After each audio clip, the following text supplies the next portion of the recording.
একজন ভাই প্রশ্ন করেছেন, কোন মুসলিমকে বন্ধু বানানো যাবে কিনা। এই ব্যাপার আমরা সর্বপ্রথম মহাগ্রন্থ আল কোরআন কারীমের ভিতরে পাই। মহান আল্লাহ রাব্বুল আলামিন বলেন, ইন্নামাল মুমিনুনা ইখওয়া, মুমিনরা মুমিনদের ভাই। এখানে কথা স্পষ্ট হয়ে গেছে, একমাত্র মুমিনের ভাই হবে, মুমিনের ভাই কোনো মুসলিম হতে পারে না।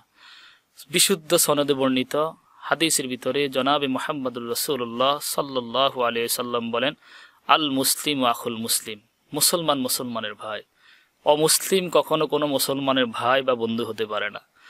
আর স্পষ্টভাবে আমরা যদি দেখি, কোরআন কারীমের সূরা মায়েদার ৫১ নম্বর আয়াতের ভিতরে মহান আল্লাহ রাব্বুল আলামিন বলেন, ইয়া আইয়ুহাল্লাযীনা আমানু লা তাত্তাখিযুল ইয়াহুদা ওয়ান নাসারা আউলিয়া বা'যুহুম আউলিয়াউ বা'যিন ওয়া মান ইয়াতাওয়াল্লাহুম মিনকুম ফাইন্নাহু মিনহুম ইন্নাল্লাহা লা ইয়াহদিল কওমাজ জালিমিন। আল্লাহ রাব্বুল আলামিন বলেন, হে ঈমানদারগণ, তোমরা কখনো ইহুদি খ্রিস্টানদেরকে বন্ধু বানায়ো না, বরং তারা তাদের পরস্পরের বন্ধু, কোনো মুসলমানের বন্ধু নয়। যেই ব্যক্তি তাদের সাথে সম্পর্ক স্থাপন করলো, তাদের মত গ্রহণ করলো, সে তাদের মধ্য থেকে গণ্য হবে। আল্লাহ রাব্বুল আলামিন জালেমকে হেদায়েত দান করেন না। যারা ইহুদি খ্রিস্টান ও মুসলিমদেরকে বন্ধু বানাবে, আল্লাহ তাদেরকে জালেম সাব্যস্ত করেছেন। আমরা যারা আর স্পষ্ট দেখি, আল্লাহ রাব্বুল আলামিন সূরা বাকারার ১২০ নম্বর আয়াতের ভিতরে বলেন, ওয়ালাং তারদা আনকাল ইয়াহুদ ওয়ালান নাসারা হাত্তা তাত্তাবিআ মিল্লাতাহুম।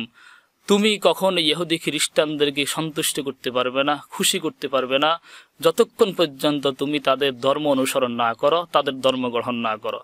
আল্লাহ রাব্বুল আলামিন মনে হয় সিলেস করে বলছেন, কোনো ইহুদি খ্রিস্টান তোমার প্রকৃতপক্ষে বন্ধু হতে পারে না, তাদেরকে সন্তুষ্ট করতে পারবে না, যতক্ষণ পর্যন্ত তাদের ধর্ম অনুসরণ গ্রহণ না করবে, অর্থাৎ তাদের ধর্ম গ্রহণ না করবে। আর কোনো মুসলমান কখনো তার ধর্ম পরিত্যাগ করে, ইমানকে পরিত্যাগ করে ইহুদি খ্রিস্টানদের ধর্ম গ্রহণ করা কখনো সম্ভব না।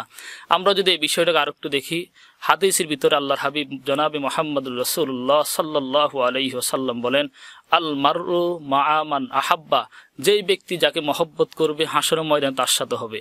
আমার সুসম্পর্ক হবে, মহব্বত হবে, ভালোবাসা হবে, আন্তরিকতা হবে শুধুমাত্র ইমানের ক্ষেত্রে যাদের সাথে সেতুবন্ধক, মুসলমানদের সাথে, ইমানের সাথে। আমরা কোরআন হাদিসের আলোকে জানতে পারলাম, একমাত্র মুসলমানের বন্ধু হবে, কোনো অমুসলিম প্রকৃতপক্ষে মুসলমানের বন্ধু হতে পারে না। সুতরাং মুসলমানকে মুসলমান হিসেবে বন্ধু গ্রহণ করবে, কোনো অমুসলিমকে বন্ধুরূপে কোনো মুসলমানের জন্য গ্রহণ করা জায়েজ নাই। আল্লাহ রাব্বুল আলামিন আমাদের মুসলমানদের মাঝে পরস্পর বন্ধুত্ব স্থাপন করবার তৌফিক দান করুন।